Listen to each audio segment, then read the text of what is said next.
My favorite part of user experience design is when we get to have a player sit down and play the game and experience it regardless of the barriers they might face. Seeing players just overjoyed at the experience is one of the things that brings absolute joy to my heart. I hope that everything that we do to make accessibility better within the game, that's something that we can bring to as many people as possible.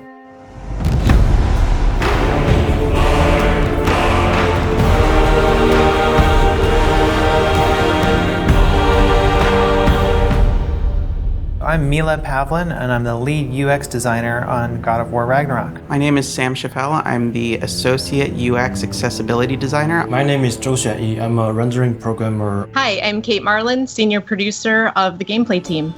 My primary job is to make sure that as I'm looking across the game, as features are developed, that designers and programmers and artists upfront are asking themselves, am I taking accessibility features into account while I'm designing this? Is there something I can add systemically that will help integrate this feature across the board? My job is to hook up everything and implement the accessibility features on the rendering side so that the designers are able to implement the features into the game. Great! I'll head across for a better look. User experience design allows us to look at accessibility from the user perspective. So we are the ones who are actually going into the game and looking at the different design problems that there are to solve within the game and figuring out ways that players can access that content regardless of anything that they might have a difficulty with because of accessibility concerns. Accessibility at its core is making sure that we allow folks who want to play a game to be able to access the game and all of its features. That allows players to have experiences that they might not otherwise be able to. From swinging your axe as Kratos to traversing the realms and experiencing the story. These features make it possible to do these things. People are no longer limited by their physical capabilities, and they will be able to enjoy the game just like anybody else. There's a saying in the accessibility community, never about us without us, and we really wanted to make sure that everything that we are doing is with the community and not just about them.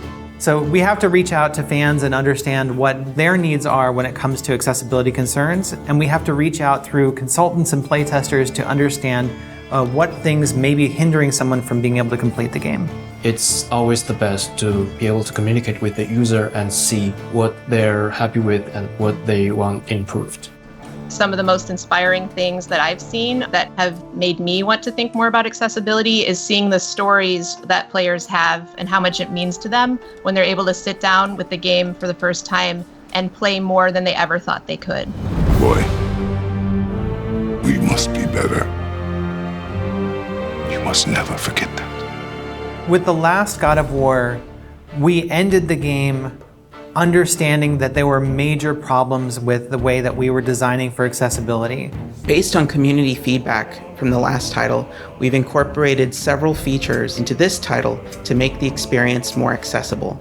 We talked to them about what they needed in order to play going forward, and we started to prioritize things very early in production. I think that was one of the biggest lessons we learned, is that early production, making sure that we have everything in place at the beginning of the development cycle. If you're trying to bake a blueberry muffin, you don't wait until the end to put the blueberries in. You make sure that it's in the batter. And with accessibility, we needed to make sure that we put those blueberries into the batter at the beginning so that they could bake in and we would have accessibility at the end. By having controller remapping, by having assists for things that seem trivial, we allow people to get past those blockers and experience it in a way that it's intended. The features that I am most excited for players to try out are the combat assists. I think that these are just amazingly fun to use. In the last title, we had a feature called Recenter on Attack. Every time you'd hit an enemy, the camera would make sure that enemy was centered. When we're looking at God of War Ragnarok, we've expanded those combat options to allow for recenter on swing, which means that as you swing your axe in combat, you're going to slowly orient towards a different enemy. This is one of my personal favorite features because every time you swing the axe or swing the blades, the camera recenters towards the enemy. This allows players to go into a space, and if you have limited mobility or if you're unable to utilize the look controls, you can still target different enemies even though you're not hitting them. One of the most important areas of innovation that we have on God of War Ragnarok would be the increased controls access that we've allowed. So, for example, players are now more able to remap the controller and choose from a wider range of presets. The feature that I'm most excited for players to try is the Collector's Mode. Collector's Mode highlights collectible objects in the game, such as ravens, so that they're much easier for players to find.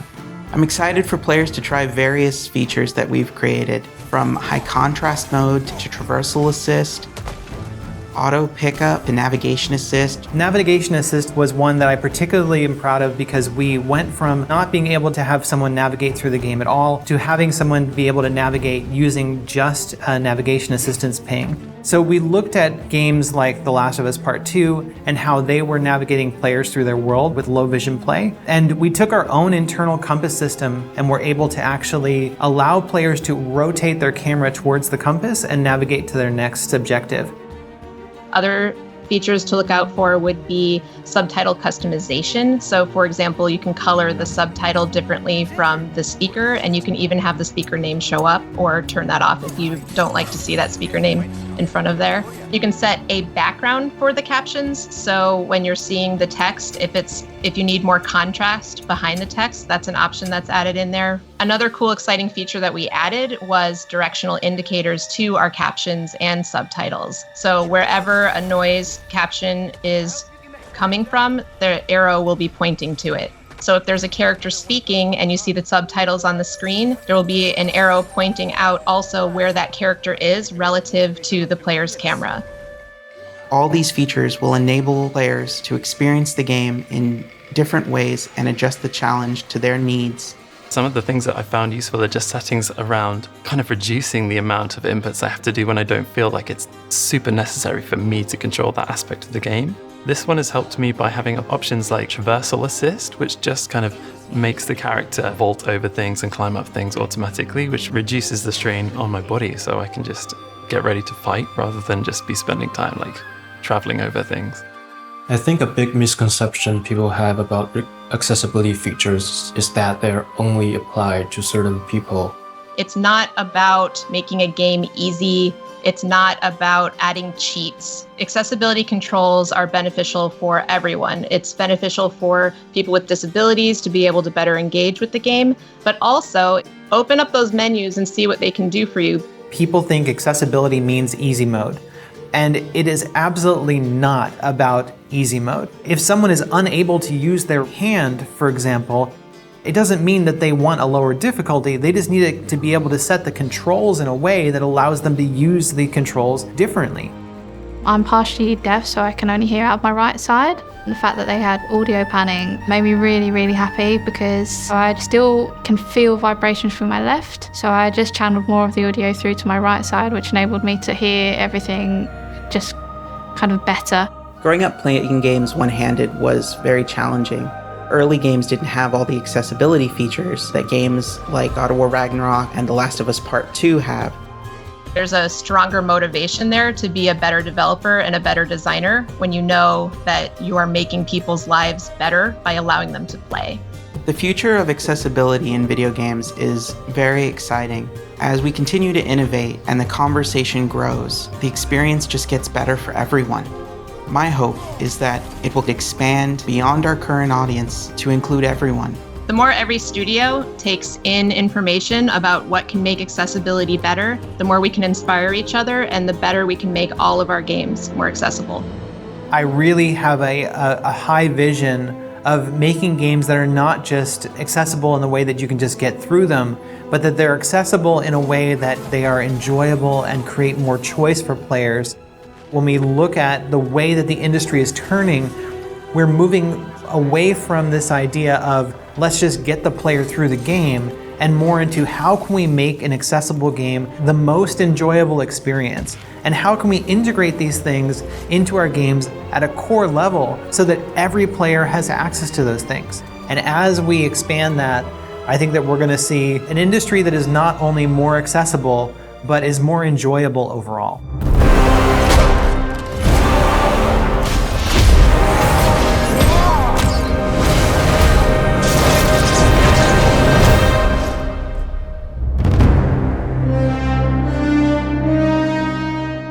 プレイステーション